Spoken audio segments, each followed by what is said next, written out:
جی N story دیکھنے والے تمام دوستوں کو السلام علیکم۔ پیارے دوستو، اگر آپ نے ابھی تک میرے چینل کو سبسکرائب نہیں کیا تو سبسکرائب کر دیں۔ بہت دنوں کی بات ہے، تاشقند میں ایک غریب لکڑہارا رہتا تھا۔ وہ جنگل سے لکڑیاں کاٹ کر شہر میں فروخت کرتا تھا۔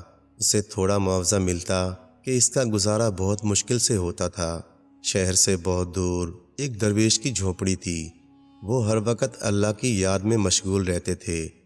لکڑہارا ان درویش کی خدمت میں حاضر ہوا اور جھونپڑی کے باہر سے آواز لگائی، اے محترم بزرگ، کیا میں اندر آ سکتا ہوں؟ درویش نے کہا، دروازہ کھلا ہے، تم اندر چلے آؤ۔ لکڑہارا جھونپڑی میں داخل ہوا۔ اس نے ادب سے درویش بابا کو سلام کیا اور بولا، بابا جی، میں ایک غریب آدمی ہوں، اللہ کے واسطے میری کچھ مدد کیجیے۔ درویش نے کہا، کل ہی شہر کے قاضی نے مجھے 1000 اشرفیوں کی تھیلی بھیجی ہے۔ یہ سن کر لکڑہارے کی آنکھیں خوشی سے چمکنے لگیں۔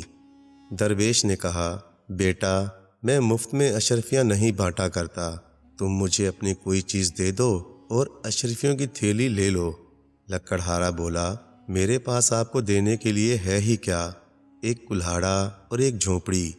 درویش نے کہا، یہ دنیاوی مال و اسباب میرے لیے بیکار ہے، تم کوئی ایسی چیز دو جو تمہاری اپنی ہو، مثلا تمہارے دیکھنے کی قوت۔ یہ کہہ کر درویش نے اپنا ہاتھ لکڑہارے کی آنکھوں پر رکھ کر ہٹایا۔ اس کے ساتھ ہی لکڑہارے کی بینائی جاتی رہی۔ لکڑہارا گھبرا کر بولا، بابا جی، آپ نے تو میری دنیا ہی اندھیر کر دی۔ اب میں قدم قدم پر ٹھوکریں کھاؤں گا، راستے میں کسی گڑھے میں گر جاؤں گا یا کسی چیز سے ٹکرا کر زخمی ہو جاؤں گا، اللہ کے واسطے میری بینائی واپس کر دیجیے۔ درویش نے اپنا ہاتھ لکڑہارے کی آنکھوں پر رکھا اور اس کی بینائی واپس آ گئی۔ لکڑہارے نے کہا، آپ میری کوئی اور چیز لے لیں۔ درویش بابا نے کہا، رنگوں کی شناخت لے لوں؟ لکڑہارا خوش ہو کر بولا، جی ہاں، آپ مجھ سے رنگوں کی شناخت لے لیجئے۔ درویش نے اس کی آنکھوں سے ایک رنگین جھلی نکال کر شیشے میں بند کر دی۔ ابھی کچھ ہی دن گزرے تھے کہ لکڑہارا پھر درویش کے دروازے پر دستک دے رہا تھا۔ درویش نے کہا، دروازہ کھلا ہے میرے بچے، تم اندر چلے آؤ۔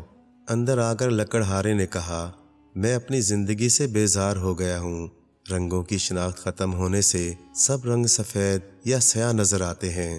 آسمان کی نیلاہٹ، زمین کا مٹیالہ رنگ، درختوں کی ہریالی، گھاس کا سبزہ، پھولوں کی رنگینی، سبھی جاتی رہیں۔ کالے رنگ کا شوربہ اور دودھیا سفید روٹیاں دیکھ کر مجھے کراہیت محسوس ہوتی ہے۔ کالے سیاہ رنگ کے تربوز کی کالی کاش کھاتے وقت دل متلانے لگتا ہے۔ اللہ کے واسطے میری رنگوں کی شناخت مجھے واپس کر دیجیے۔ درویش نے شیشے سے رنگین جھلی نکال کر لکڑہارے کی آنکھوں پر دوبارہ لگا دی۔ لکڑہارا فوراً جھونپڑی سے باہر کی طرف دوڑا۔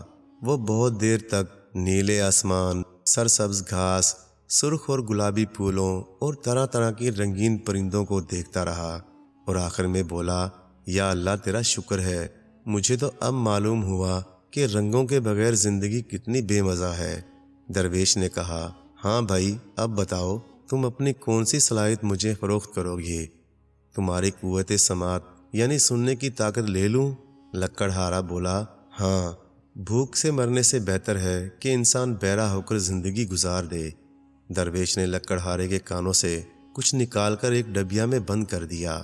ابھی تھوڑے ہی دن گزرے تھے کہ لکڑہارا پھر درویش کی جھونپڑی کے باہر کھڑا تھا اور کہہ رہا تھا، میرے بابا، میری مدد فرمائیے۔ درویش نے کہا، کیا بات ہے، تم بہت پریشان دکھائی دیتے ہو۔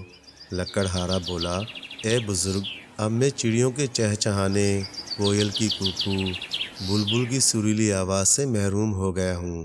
بازار جاتا ہوں تو ہر وقت حادثے کا دھڑکا لگا رہتا ہے۔ کل شام میرے پیچھے سے آنے والا گھوڑا بدک گیا۔ لوگوں نے مجھے متوجہ کرنے کے لیے زور زور سے آوازیں دیں، لیکن مجھے کچھ سنا ہی نہ دیا۔ ایک شخص نے مجھے بازو سے پکڑ کر ایک طرف کھینچ لیا اور گھوڑا میرے پاس سے گزر گیا۔ اللہ کا شکر ہے کہ میں حادثے کا شکار ہونے سے بچ گیا۔ آپ میری سننے کی طاقت واپس کر دیجئے۔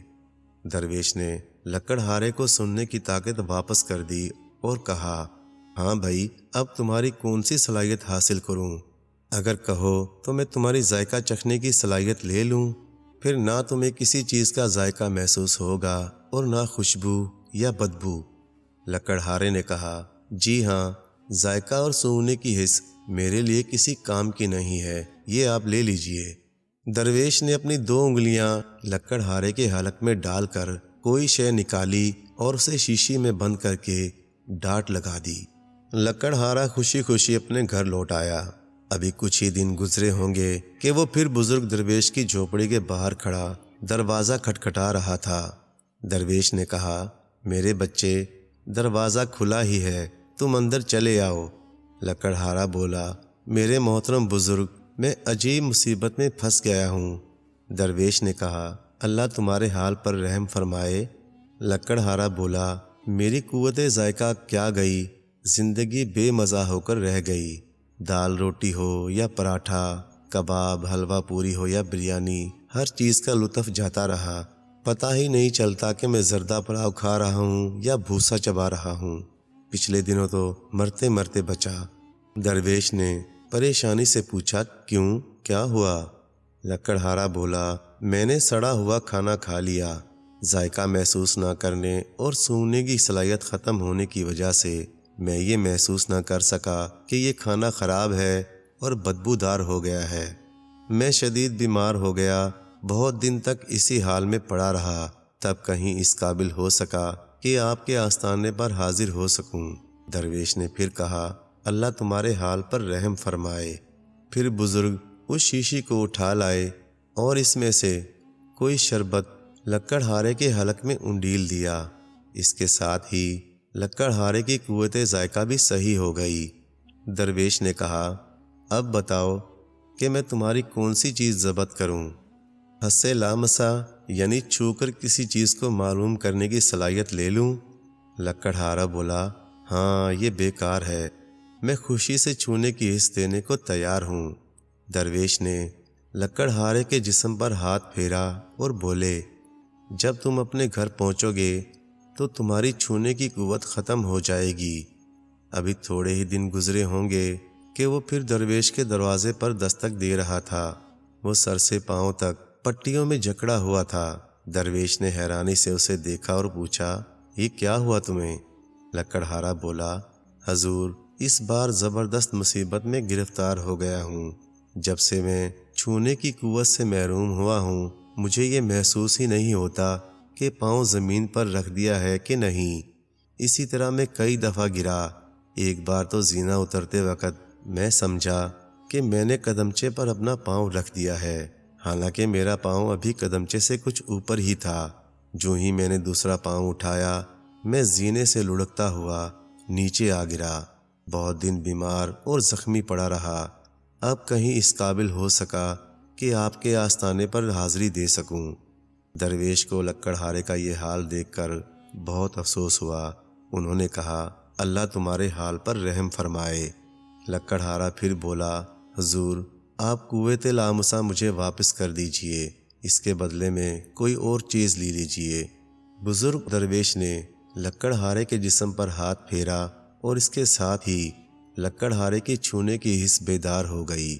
سیڑھیوں سے گرنے کے بعد اسے جو چوٹیں آئی تھیں، اب ان میں درد اور تکلیف ہونے لگی اور چیخ کر بولا، اے بابا، مجھے بہت تکلیف ہو رہی ہے، لیکن اس درد میں بھی راحت ہے۔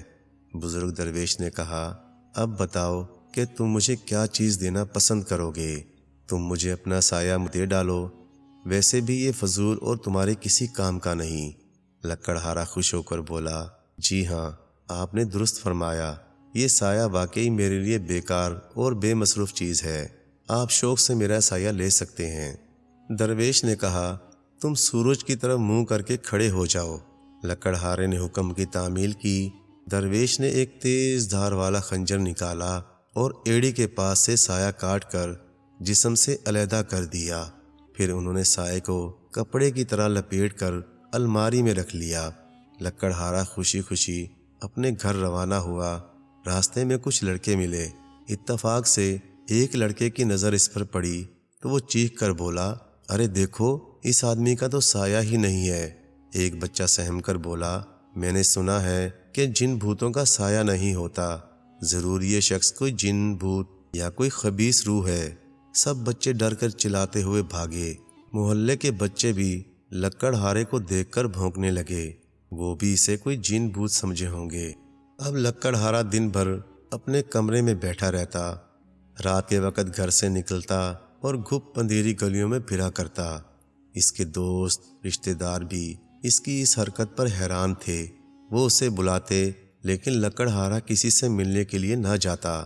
آخر وہ اس قید تنہائی سے گھبرا گیا اور ایک دن پھر بابا کے آستانے پر حاضر ہو گیا اور لگا چیخ چیخ کر پکارنے، یا مرشد، پیر صاحب۔ درویش نے دروازہ کھولا اور لکڑہارے کو دیکھ کر کہا، کہو کیسے آنا ہوا؟ لکڑہارا رونے لگا اور بولا، حضور میں بہت تکلیف میں ہوں، اللہ کے واسطے میری مدد کیجیے اور مجھے اس مصیبت اور قید سے نجات دلائیے۔ درویش نے پوچھا، اب کیا ہوا؟ لکڑہارے نے جواب میں اپنی کہانی سنا ڈالی اور کہا، حضور، مجھے اب معلوم ہوا کہ انسان کا سایہ بھی بہت کام کی چیز ہے۔ یہ وہ ساتھی ہے جو ہمیشہ ساتھ رہتا ہے، کبھی آگے چلتا ہے اور کبھی پیچھے۔ اس سے محروم ہو کر محسوس ہوا کہ جیسے ایک سچا دوست اور دکھ سکھ کا ساتھی ساتھ چھوڑ گیا ہو۔ سائے کے بغیر میں اپنے آپ کو اکیلا اکیلا محسوس کرتا ہوں۔ بزرگ درویش نے کہا، دیکھو بھائی، تمہاری روز روز کی دخل اندازی سے میری عبادت میں خلل پڑتا ہے۔ اب آخری موقع تمہیں دے رہا ہوں، اس کے بعد میں تمہاری کوئی بات نہیں سنوں گا۔ یہ کہہ کر درویش بہت دیر خاموش بیٹھے کچھ سوچتے رہے، پھر بولے، تم مجھے اپنا مسام دے ڈالو۔ لکڑہارا خوش ہو کر بولا، جی ہاں، آپ میرے مسام لے لیجئے، ویسے بھی یہ میرے کسی کام کے نہیں۔ درویش نے ایک سراہی سے لکڑہارے کے جسم پر پانی انڈیلا اور اس کے ساتھ ہی بہت باریک باریک ذرات لکڑہارے کے جسم سے علیحدہ ہو کر فرش پر گر پڑے۔ درویش نے ان ذرات کو جمع کیا اور ایک بوتل میں ڈال کر الماری میں رکھ دیا۔ لکڑہارا خوشی خوشی اپنے گھر کی طرف چلا۔ ابھی وہ تھوڑی ہی دور گیا تھا کہ اس کا جسم گرمی سے تپنے لگا۔ گھر پہنچتے پہنچتے اس کی کھال گرمی سے جھلس گئی۔ کھال میں بے شمار باریک باریک مسام یعنی سوراخ ہوتے ہیں، جن کے راستے پسینہ خارج ہوتا رہتا ہے۔ پسینہ آنے سے جسم کی جلد گیلی ہو جاتی ہے اور اس کا درجہ حرارت بڑھنے نہیں پاتا۔ مسام ختم ہونے کے بعد لکڑہارے کا جسم تانبے کے برتن جیسا ہو گیا۔ گرمی کے بڑھنے کے ساتھ ساتھ جسم بھی گرم ہوتا چلا جاتا۔ اپنے جسم کو ٹھنڈا رکھنے کے لیے لکڑہارے کو دن میں 10-15 بار نہانا پڑتا تھا۔ وہ گیلے کپڑے پہنتا، جسم پر پانی ڈالتا رہتا، پھر بھی جسم کو سکون نہیں ملتا۔ وہ دن بھر کمرے میں لیٹا رہتا، شام کے وقت گھر سے نکلتا۔ لکڑہارا جلد ہی اپنی اس حالت سے عاجز آ گیا۔ ایک بار پھر وہ درویش کی جھونپڑی کے باہر کھڑا ہو کر آوازیں لگاتا رہا، اللہ کے واسطے آپ میرے مسام مجھے واپس کر دیجئے۔ درویش نے الماری سے وہ بوتل نکالی جس میں مسام تھے۔ بوتل میں پانی ڈال کر اچھی طرح ہلایا اور لکڑہارے کے اوپر انڈیل دیا۔ لکڑہارا بولا، حضور، میں اب اچھی طرح سمجھ گیا ہوں کہ اللہ نے مجھے بے شمار نعمتوں سے نوازا ہے۔ ہر نعمت ہزاروں اشرفیوں سے زیادہ قیمت رکھتی ہے۔ یہ رہی آپ کی 1000 اشرفیوں والی تھیلی۔ میں اب محنت اور ہمت سے اپنی روزی کماؤں گا۔ وہ جانے کے لیے مڑا، تب درویش نے اسے آواز لگائی، ٹھہرو۔ لکڑہارا رک گیا۔